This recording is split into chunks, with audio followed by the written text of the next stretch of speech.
أعوذ بالله من الشيطان الرجيم. بسم الله الرحمن الرحيم. الحمد لله رب العالمين والعاقبة للمتقين ولا عدوان إلا على الظالمين، وأصلي وأسلم على نبينا وحبيبنا محمد وعلى آله وأصحابه أجمعين. Скъпи братя и сестри, ассаламу алейкум ва рахматуллахи ва баракатух. Да изкажем най-напред слава, благодарност към нашия Създател Аллах Азза ва Джал, който ни удостои отново да започнем сезон, в който да подновим и засилим нашата вяра. Време, което ще остане в нашите банкови сметки за ахирета. Защото човек е в загуба, пилее своето време, не си взема поука и се отдалечава от религията. Религията Аллах Азза ва Джал я даде за напомняне, за изучаване и за прилагане. Да изкажем и саляту салам на Хазрети Мухаммед днес в петъчния ден, превъзходен пейгамбер, който беше нагледният пример, образец за следване. Скъпи брати и сестри, ще започнем темата с история. Аллах Азза ва Джал сътвори хората, истории между тях да има превъзходство. Едни хора са по-превъзходни от други. Това са сахабите, това са пейгамберите, в чието живот Аллах Теаля вложи мъдрост, поука за разумните хора. Затова виждаме и смятаме, че е редно да разясним, да разкажем историята за всеки един пейгамбер, спомената в Коран и Керим. Аллах Теаля споменава поименно 25, за някой говори подробно, за други говори малко, за някой споменава само тяхното име без никаква подробност. С позволението на Аллах тази вечер ще продължим нашата поредица с четвъртия или петият пейгамбер и първи по степен Расул. В няколко села споменахме за Адем алейхиссалям, след това за Шис алейхиссалям, Идрис алейхиссалям и днеска идва ред на Нух алейхиссалям. Чували сме за Нух, но дали знаем подробности? След това не е важно колко е живял или къде е живял. По-важното е да извлечеме поука и мъдрост от неговия живот. Аллах Теаля казва: разказва им случки, Мухаммед, да дано да се размислят. Кой е Нух? Къде беше изпратен? и кога, това са въпроси, на които ислямската история и в частност Коран и Керим отговаря. Нух алейхи салям е една изключителна личност, която е споменат на много места в Коран и Керим. Нух алейхи салям е измежду онези всички 124 000 пейгамбера, измежду онези всички 319, които са с титлата Расул, измежду онези 25 споменати в Корана и измежду онези 5, които са наречени Улул Азм, пейгамберите с най-висока титла. Това са Нух, Ибрахим, Муса, Иса и Мухаммед салаллаху алейхи ва салям джамиа. Нух алейхи салям се ражда в споменато в книгата Бидая ва Нихая на Ибн Кесир, началото и краят, се споменава, че Нух алейхи салям се ражда 126 години след смъртта на Адем алейхи салям в околностите на град Куфа, днешен Ирак. Нух алейхи салям е вторият родител на човечеството, защото ще разбереме, че до тогава имаше много хора и след потопа всички хора, които се родиха, тяхното родословно дърво се връща към Нух алейхи салям.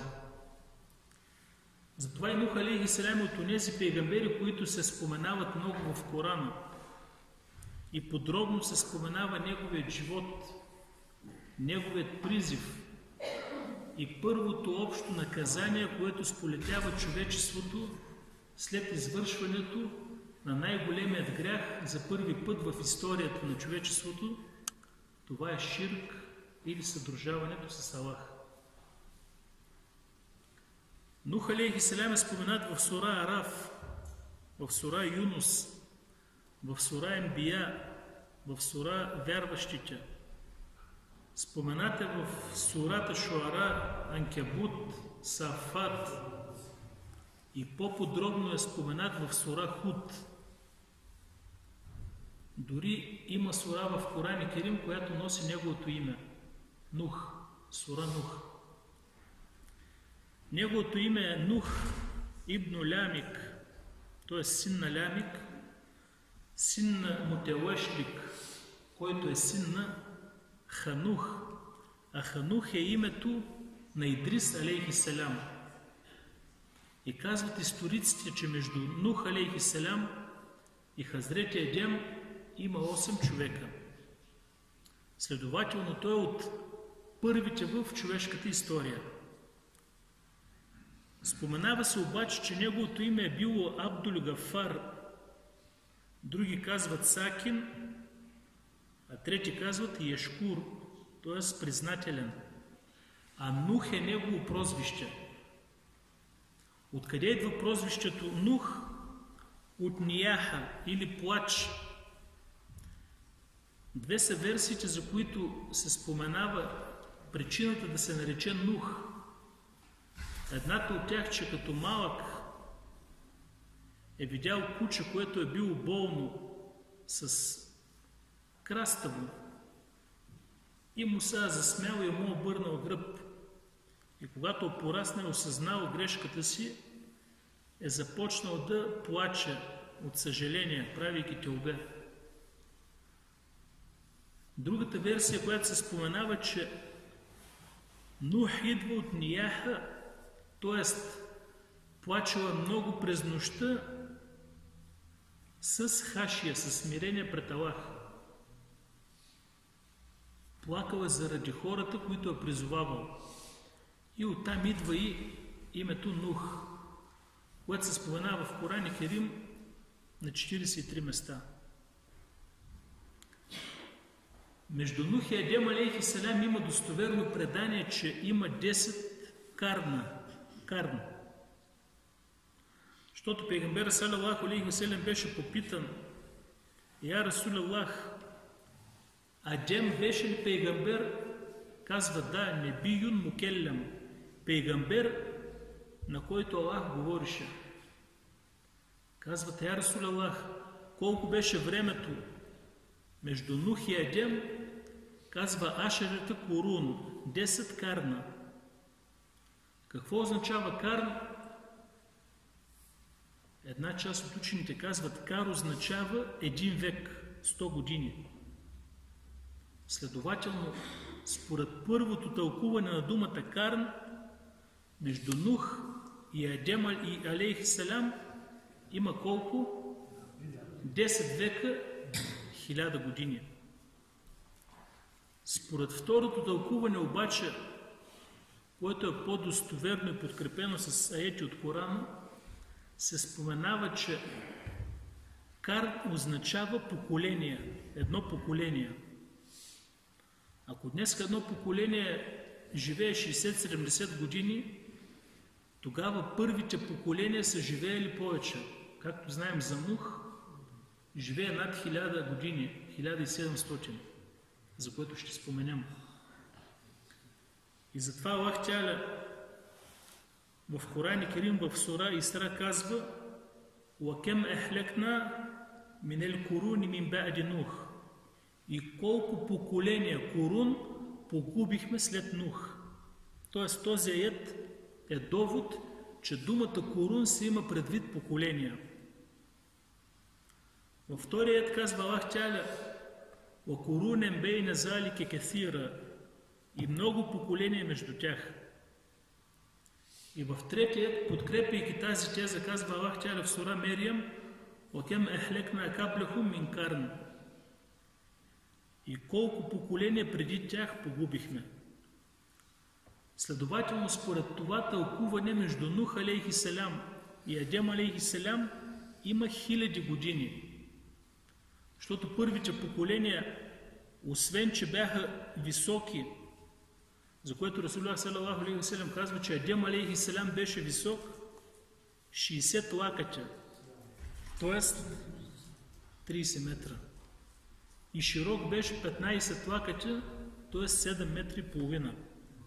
Първите поколения бяха огромни по размер и живееха много повече. И със всяко изминало поколение намаляваха техните години, тяхната възраст и техният размер. И стигна се до там, че каза пратеника салалаху алейхи ва салям: А'мару уммети ма бейна ситина ва сабаин. Възрастта на моята общност е между 60 и 70 години. Но не е това важното, както казахме, колко е живял Нух, къде е живял. По-важното обаче е причината, за която Аллах го изпраща като първи пратеник, Расул. По-важно обаче е да разберем, че Нух алейхи салям беше изпратен и другите бяха изпратени, но те бяха изпратени до един и същи народ, в който нямаше ширк. Имаше големи грехове, но нямаше ширк, съдружаване.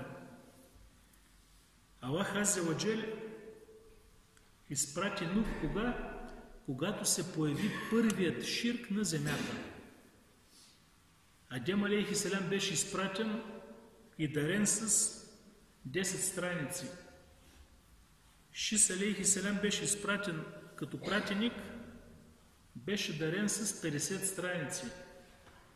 Идрис алейхи салям с 30. Но казва Расулуллах салалаху алейхи салям, в предание между Нух и Адем имаше 10 поколения, всички бяха върху теохид, единобожие. Тоест важното за нас е да разберем какво? Че до Нух алейхи салям всички хора вярваха в Аллах, служаха на Него. Имаше грехове, имаше убийство, както Кабил уби своя брат Хабил. Имаше и други грехове, може би прелюбодеяние, алкохол, но нямаше ширк, нямаше съдружаване. В момента, в който се появи ширк, Нух е първият, който беше изпратен с теохид, А теохидът, единобожието, е противоположното на съдружаването или на ширк. Тези 10 поколения, скъпи братя, както казахме, живееха на теохид. Каква е разликата от ширк и голям грях? Съдружаването е най-големият грях. Но разликата между ширк и всички останали големи грехове е, че ширк, да съдружиш нещо с Аллах, ти изкарва от исляма. Ако не направиш, ще убие, доде си жив, ще бъдеш вечно в джехенема. За тебе няма дженнет. Докато всички останали големи грехове, алкохол, зина, лихва, те са огромни грехове, но не изкарват човека от исляма. Ако направите обе на земята, Аллах ще му прости. Ако замине от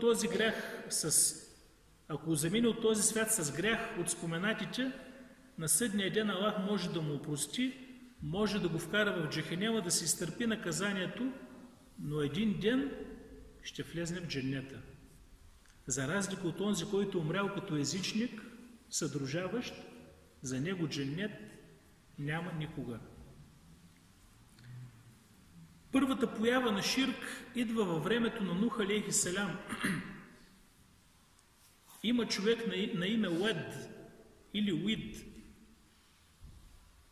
След него има синове Суа, Ягус, Яук и Несър. Това са били праведни хора,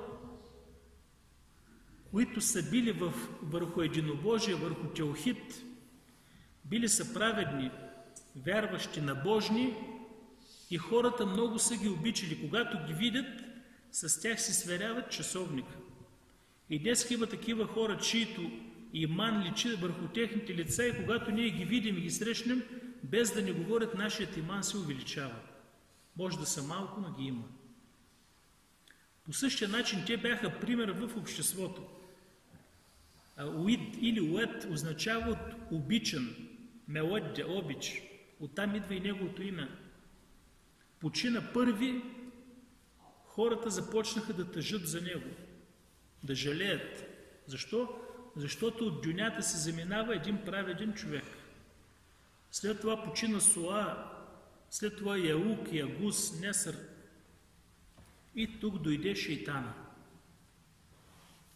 Намери начин как да започне приоритетно да работи с тези последователи, с тези хора, които обичаха 5 праведни човека. И каза, вижте, те са праведни. Заминаха си, вие сте по-грешни. Нека да им направим паметници от камък и когато се отклоните от пътя и ги видите, ще се сетите за тях и отново ще започнете да правите ибадет. С тази стъпка. Не каза, вземете ги за божества, а каза, когато ги видите, да си спомните, че са праведни хора и вие да станете като тях. Идва второ поколение. Първите измряха. Шейтан отново идва и казва, това бяха праведни хора, вярващи, и вашите бащи, когато имаха нужда от помощ, отправяха дуа към тях. Заблуди второто поколение. Когато дойде третото поколение, казва, това са божества, на които трябва да разчитате. Ако имате нужда, прекланяйте им се, колете им курбан. Ако имате нужда Аллах да ви даде деца, молете тях и ще ви дадат. И така се настани ширк, съдружаването в народа на Нух алейхи салям. Тогава Аллах Тяля проводи Нух и започна борбата между имана и неверието, между истината и заблудата. Тези божества, които ги направиха от камък, първото Уед или Уид, беше занесен в племето Езра. В дело Метунджендел има такава местност, при която има битка в исляма, е спомената в книгите по история. Вторият идол на Суа го откараха в племето Мудър, известно арабско племе, в Бени Хузейл. Ягуз беше откаран в Мидхидж, друга местност. Ялук в Хамедан, днешен Йемен. И Несър беше откаран в Химер, близо до Себа, там където е била Савската царица. Поставиха ги тези божества и с течение на време хората започнаха да им се кланят, да правят сгради около тях, да им се молят, да им служат и вършаха ширк. Тогава Аллах Теала изпрати Нух алейхи селям отново да призовава хората да се завърнат към вярата в един единствен Аллах. По-късно тези божества, които бяха в целия арабски полуостров, ги събра в Мекка, ги докара Амар ибн Люхей, арабин, езичник, докара ги в Мекка и ги постави в Кеаба.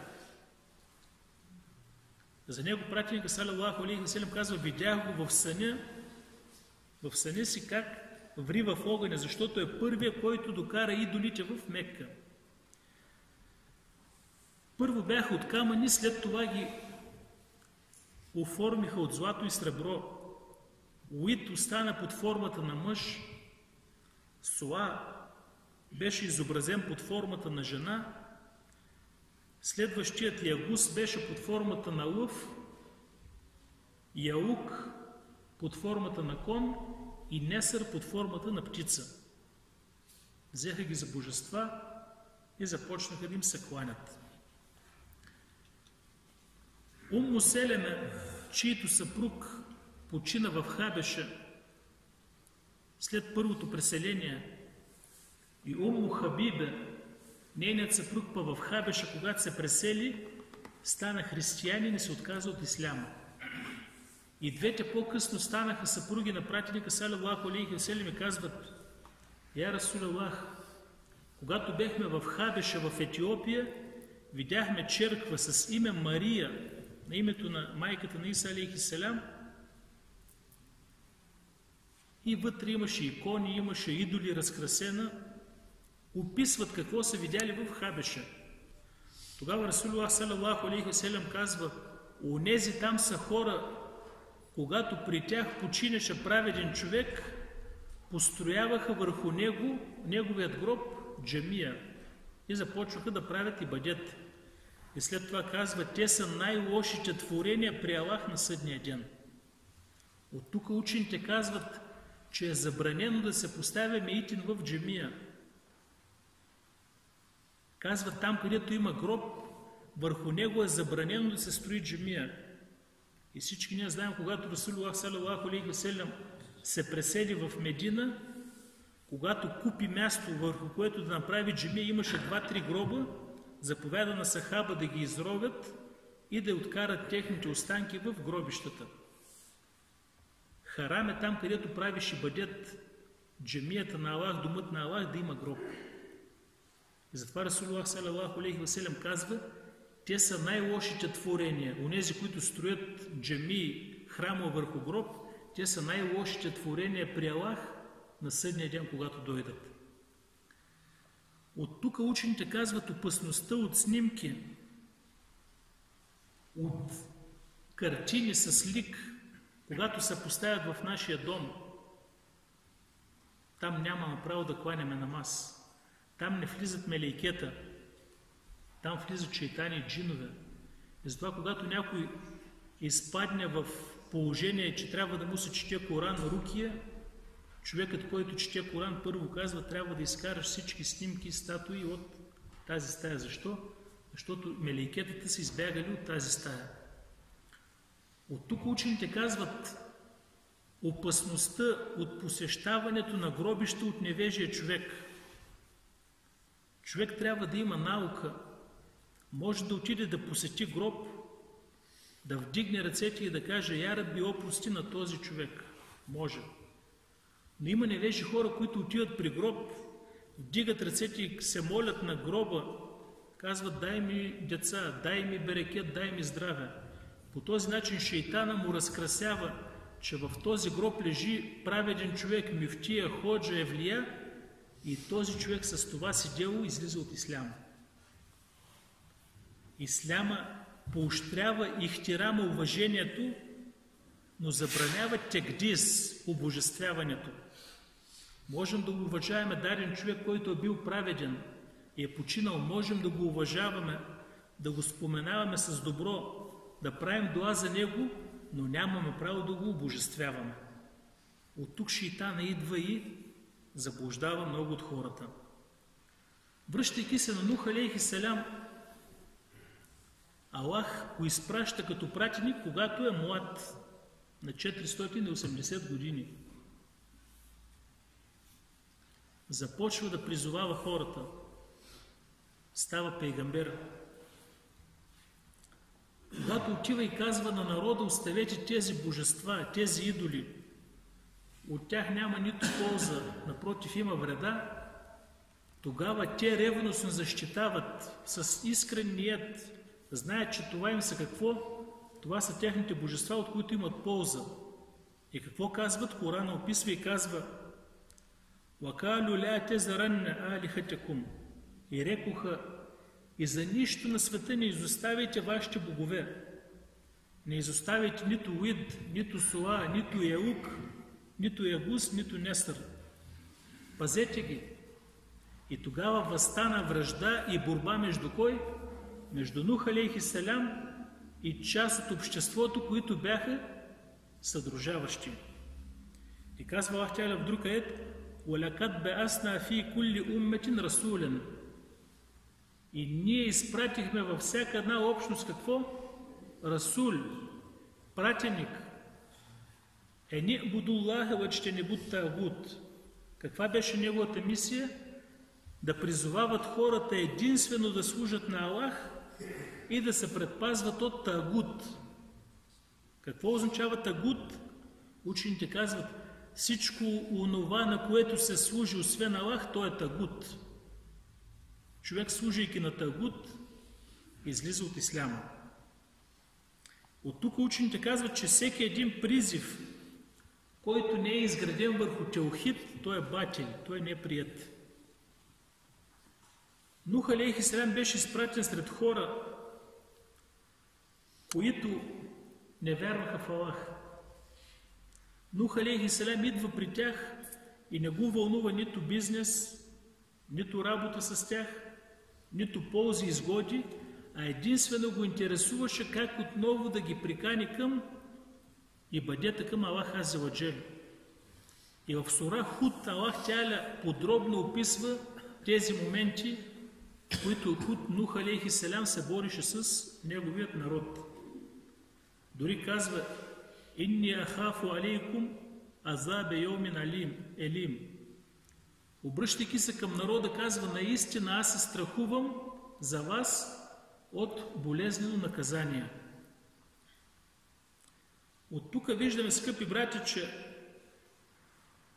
важността от призива, който беше приоритет както за пейгамберите, така трябва да бъде и приоритет за всеки един мюсюлманин. Всеки един мюсюлманин е длъжен да призовава към Аллах с нежност, с търпение и със знание. Човек, който няма знание, вместо полза може да нанесе вреда. Сами по себе си искренността не е достатъчна. Аллах азza ва джал казва, описвайки Муса алейхи салям и Харун, когато ги изпраща да призовават фараона към теохид, казва: «Факуля лаху каулен лейинен». Когато отидете да го призовавате, кажете му меки слова. Може да се упомни, може да се побои. Аллах Теала отправя послание към Мухамед салаллаху алейхи ва салям, когато призоваваше и казва какво? Уд'у иля сабили раббике бил хикме. Призовавай по пътя на твоят господар с мъдрост. Аллах Теала дари Нух алейхи салям с сабур, с търпение и признателност. Защото когато човек тръгне по този път, има нужда от голямо търпение. Защо? Защото ще срещне много съпротива. ще срещне проблеми от най-близките хора. И затова Расулуллах салаллаху алейхи ва салям, Аллах Тяля, когато се обърна към него, казва: "Фесбир кема сабра улул азми минар русул." Прояви търпение и Мухаммед в твоята работа, така както проявиха улул азм, 5 велики пратеника. Следователно всички те проявиха търпение в призива, който изпълняваха, докато бяха живи. Последваха го Нух алейхи салям бедните хора, незащитените. И тогава те се възгордяха, големците, и казват: "Виж кой го следва. Онези, които нямат дума в обществото, онези, които нямат пари." А тази част от обществото, те бяха последователи на пейгамберите. Когато Херакли прие като гост Ебу Суфиян и го попита, алейкум салям, какво претендира вашият съгражданин Мухаммед салаллаху алейхи ва салям, каза: претендира, че е пратеник. Тогава въпроса на Херакли, императора на Византия, източна Византия, казва: богатите ли го следват или бедните? Ебу Суфиян казва: напротив, бедните го следват. Казва: те са последователите на пейгамберите. От тук Нух алейхи салям започна своята мисия. Зовеше хората и денем, и нощем. Каля: "Рабби инни да'ауту кауми лейлен ва нехаран." Я Рабби, призовавах моята общност, моят народ и денем, и нощем. Какъв беше резултата? "Фелем езидхум дуаи илля фирара." И този мой призив не им надбави, освен разбягване. Още повече започнаха да се разбягват от мене.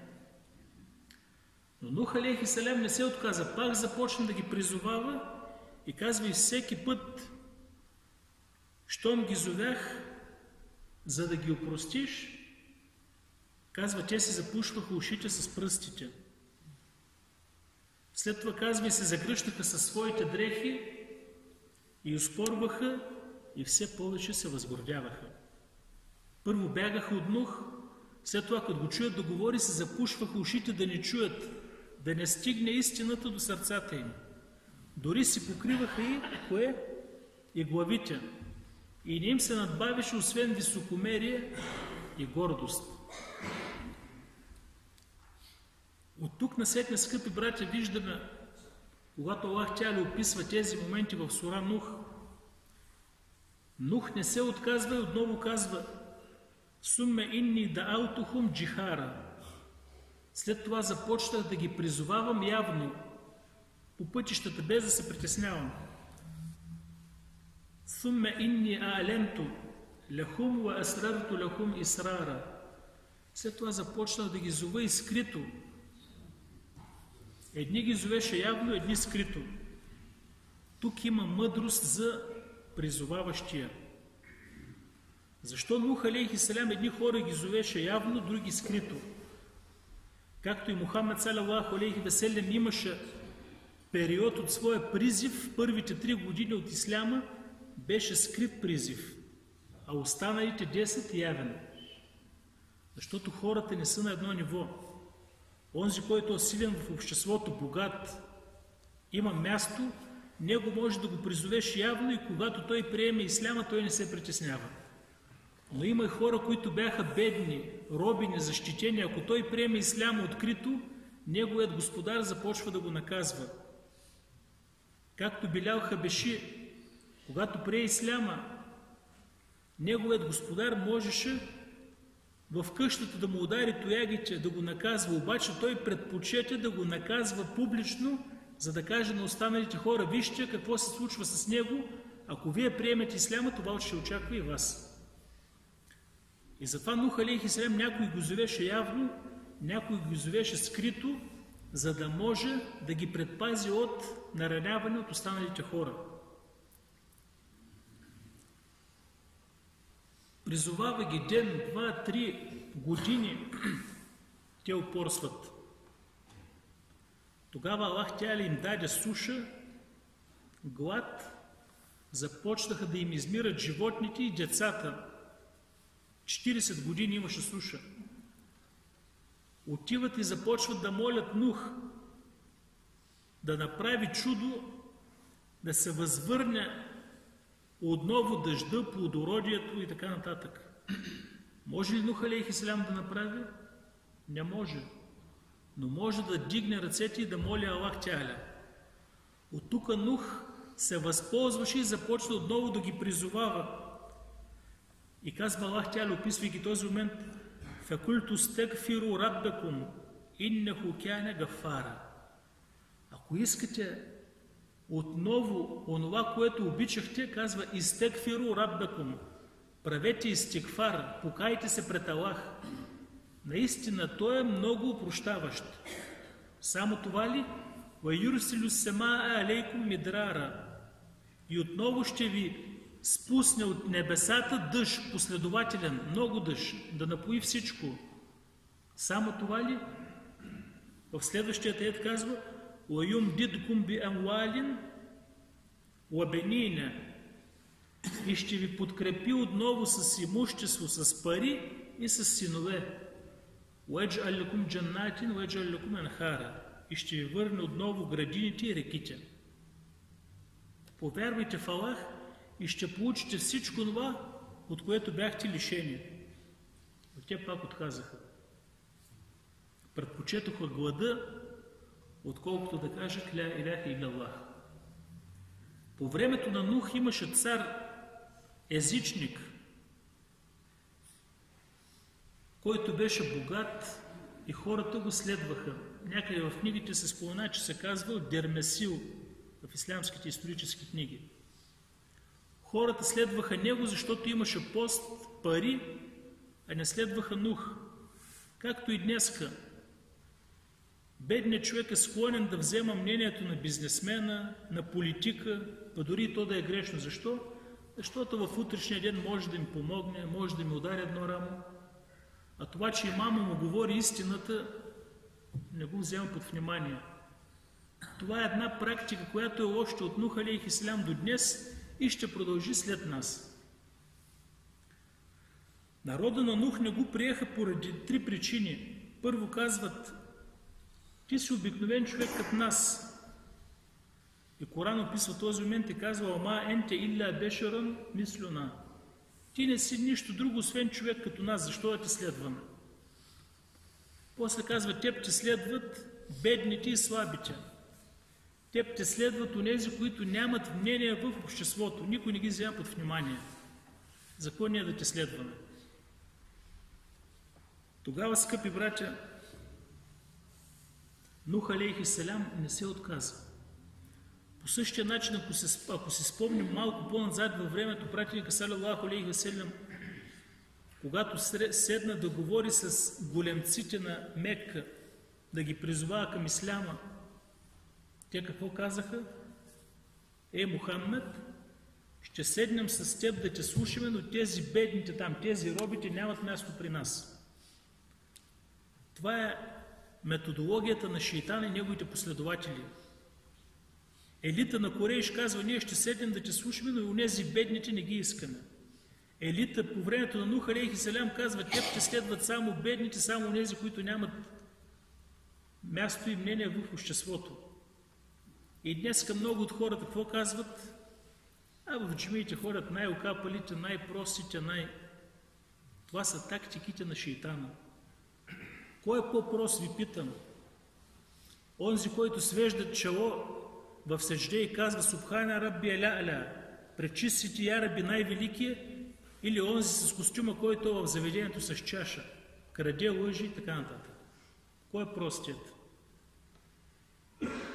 Отговорът е еднозначен. Няма два отговора. Нух алейхиссалям не се отказа и призоваваше хората 950 години, беше само пратеник. Аллах Тяля казва: остана сред тях да ги призовава 1000 години, освен 50. Елфе сенетин илля хамсине амен. В арабски език година може да се използва по 4 начина. Сена, ам, хиджа и още една хаули. Когато се използва сена за година, се има предвид трудности, изпитания. Както Юсуф алейхи селам, 7 трудни години, в които ще има глад. Себа синин, Корана казва. Тук казва аета 1000 години, 1000 сена, освен 50 ам, освен 50 години. На български се превежда двете години, на арабски първото 950 сена, освен 50 ам. Тоест в тези 950 години има трудност за Нух алейхи салям, защото призовава и среща отпор. След това, когато кораба акостира, засяда на върхът, тогава вече има 50 години ухолство, 50 години берекет, ибадет и щастие на вярващите хора. Нух алейхи салям, призовавайки тези 950 години денем и нощем, не постигна особен резултат. Малко бяха хората, които го последваха. От тук Нух алейхи салям дига ръцете към Аллах и казва: „Инни меглубун фентесир“. Я Рабби, аз съм надмогнат, надделяха ме, нямам вече сили, подкрепи ме. В друг аят казва: „И рече Нух: Я Рабби, не оставяй нито един неверник на земята“. Направи дуа.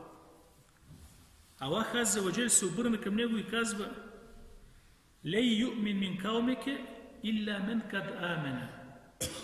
Бела тебтеиз бима кяно яфалун“. Ей, Нух, знай, че от тук насетне никой от твоя народ няма да повярва, освен тези, които са повярвали вече. Аллах Тяля със своето всеобхватно знание знае, че от тук насетне никой няма да повярва. И затова и Нух алейхи салям направи тази дуа. И Аллах Тяля му даде заповед и казва: „Фесна ил фулк“. Започни да строиш кораба. Нух алейхи салям е първият строител. Някои строици казват, че дърветата, с които е построил кораба, Аллах му е заповядал да ги посади и са растяли 100 години. Хората отново започнаха да вървят около него и да му се подиграват. Сега е в пустинята, прави някакъв проект, кораб. И казват: „Ей, Нух, до сега беше неби, пейгамбер, сега стана дърводелец. Ти хептен се превъртял.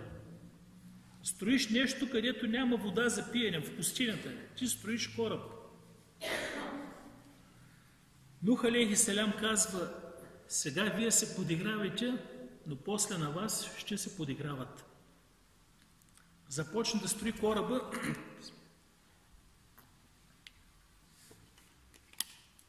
Някои учени казват, че той е първият, който изобретява такова изобретение. Никой преди него не е строял кораб. И в сура Ясин се споменава като фулкил мешхун. И казва Аллах Тяля: „Ва аятул лахум енна хамелна зурриетехум фи фулкил мешхун“. И знамението на Аллах за тях е, че ги понесе, натовари ги в кораб. Започна да строи кораба в продължение на години. 300 лакътя дълъг, казват учените, 30 лакътя висок и 50 лакътя широк. Направи го на 3 етажа затворен. Тогава Аллах му заповяда да призове и започнаха от всички краища на света да прииждат животни, птици, влечуги, от всеки вид по 2, мъжко и женско. На най-долният етаж се качваха влечугите и дивите зверове. На вторият, на средния етаж се качваха вярващите хора, които бяха, в предание се споменава, около 80 и няколко. 48, 9 жени и 40 мъже. И на най-горният етаж всички видове птици. Започнаха да се качват.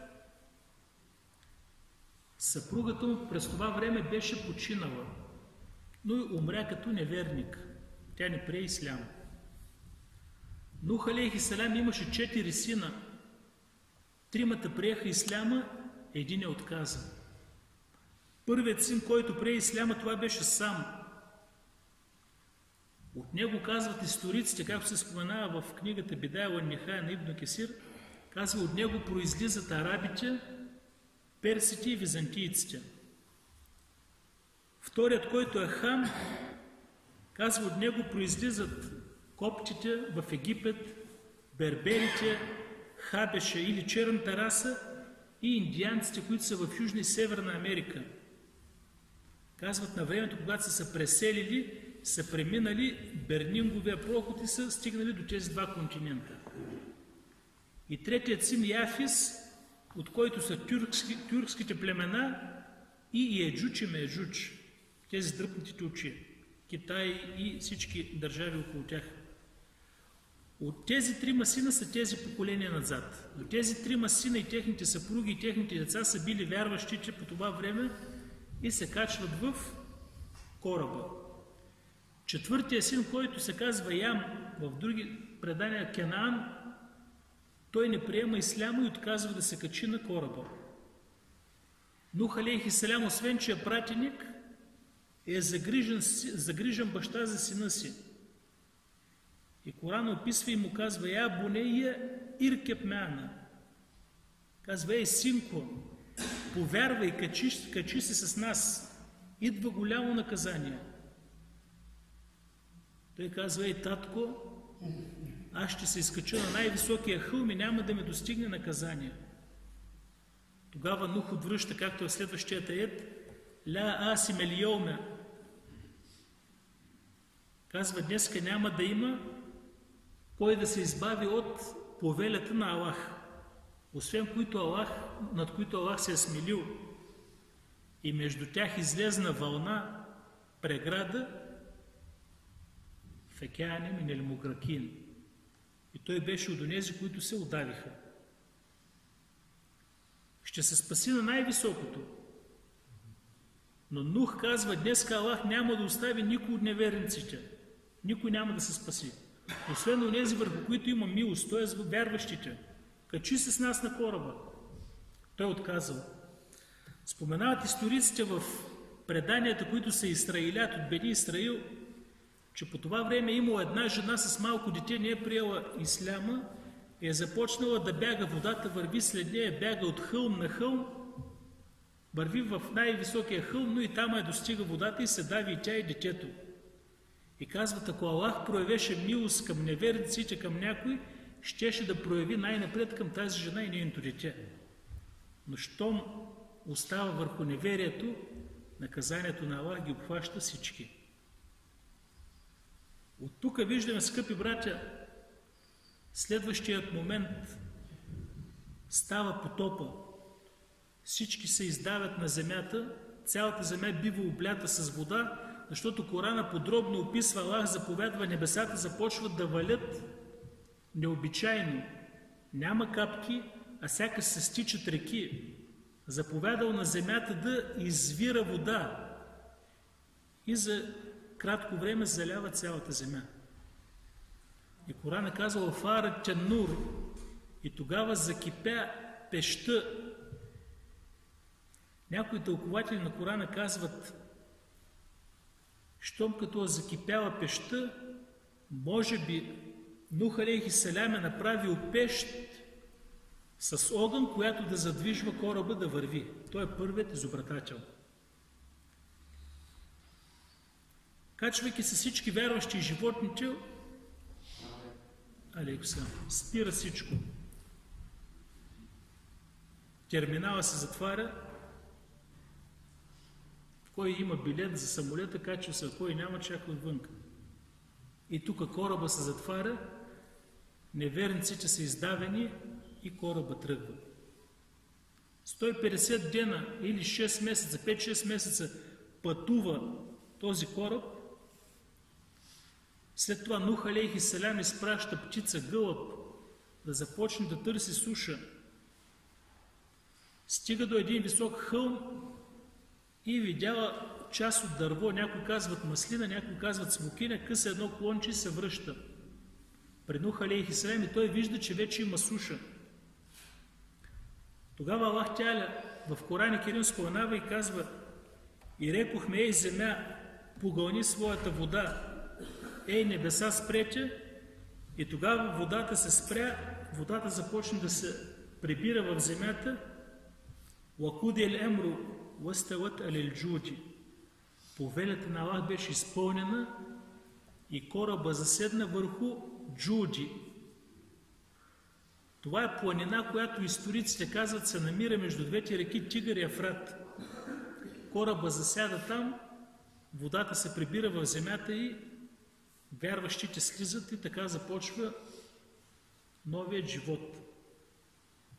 Така започва Нух алейхи салям с своите синове и вярващите,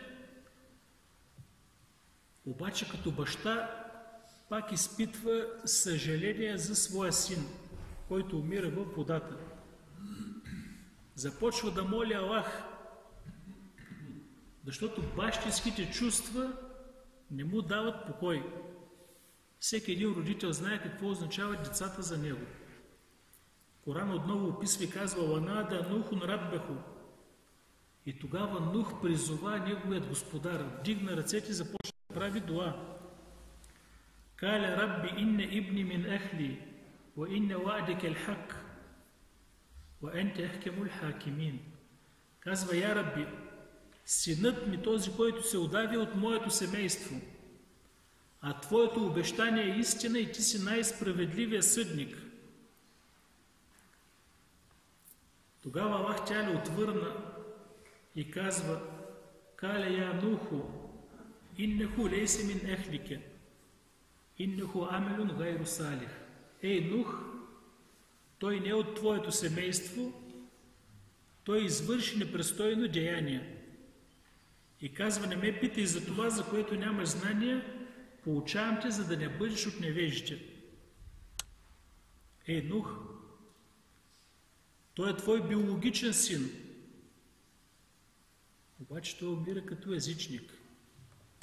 От тук учените казват, че верската връзка между хората е по-силна от кръвната.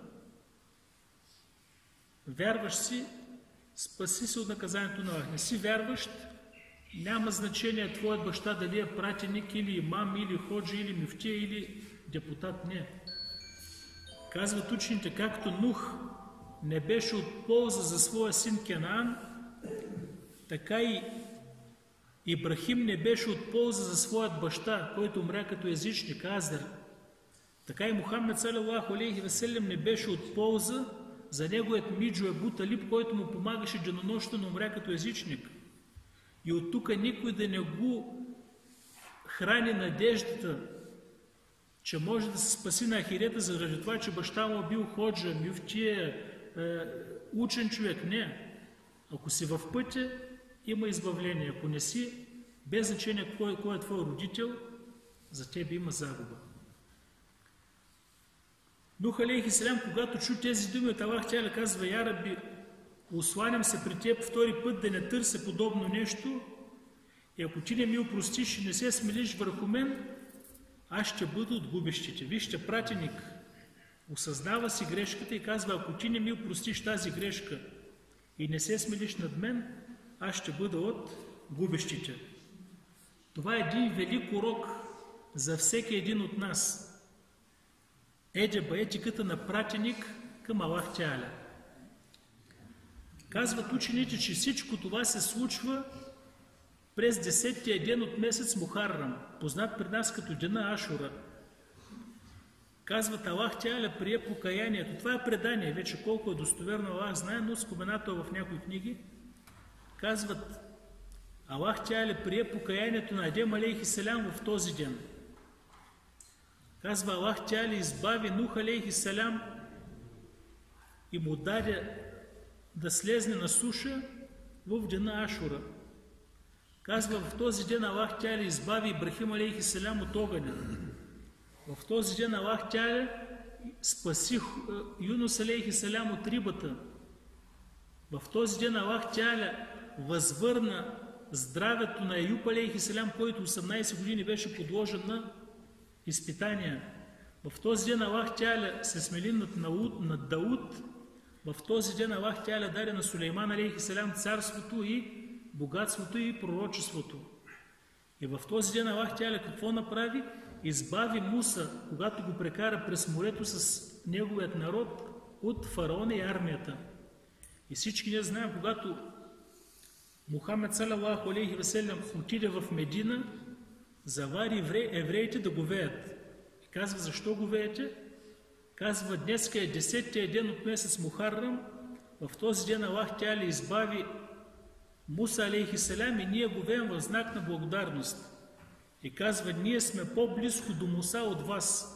Ако аз съм жив до година, ще говея 9-тия, 10-тия ден или 10-тия, 11-тия. И затова от суннета е в денът Ашура да се говее. Историята, която се споменава, че когато са слезнали от кораба и са събрали останалите храни от зърна и оттам се образува Ашура, тя не е достоверна.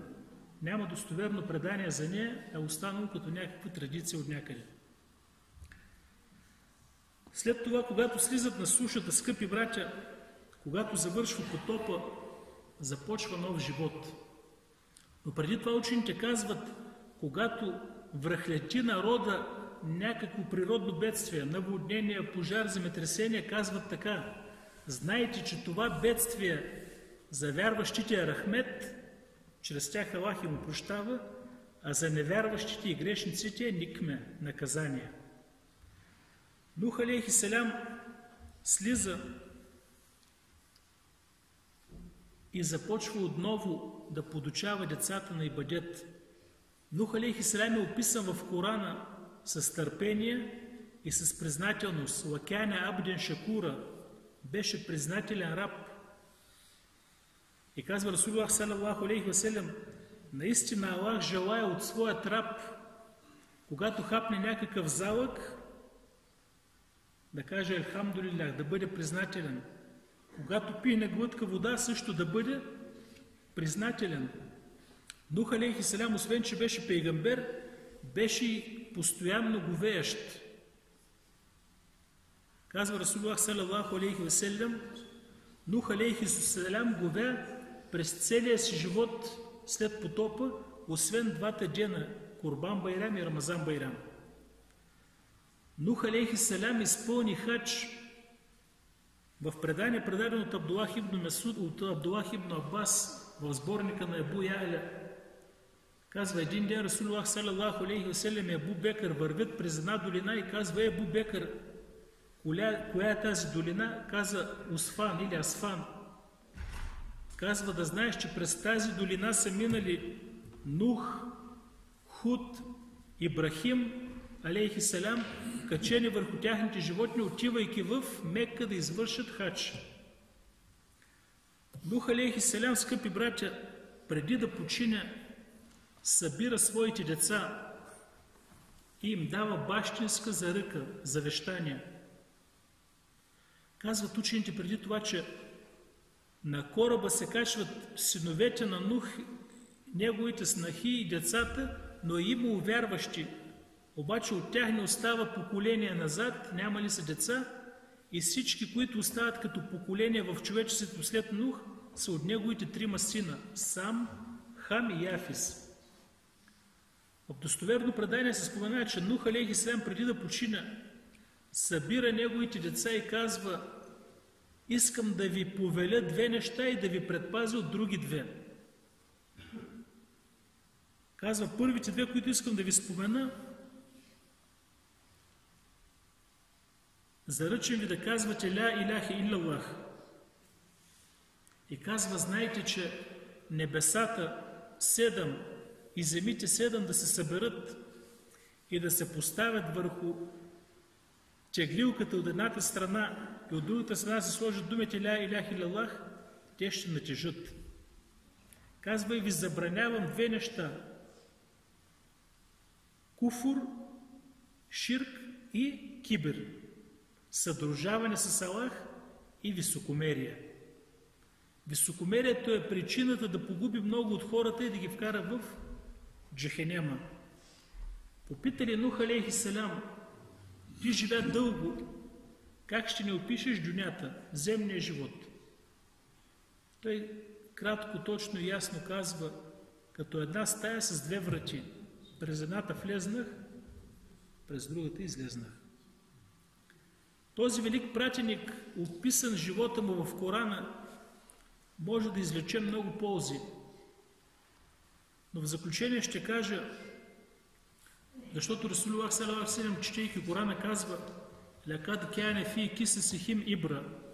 И в живота за тях, в живота на пейгамберите, на предишните общности има поука, има мъдрост за разумните хора.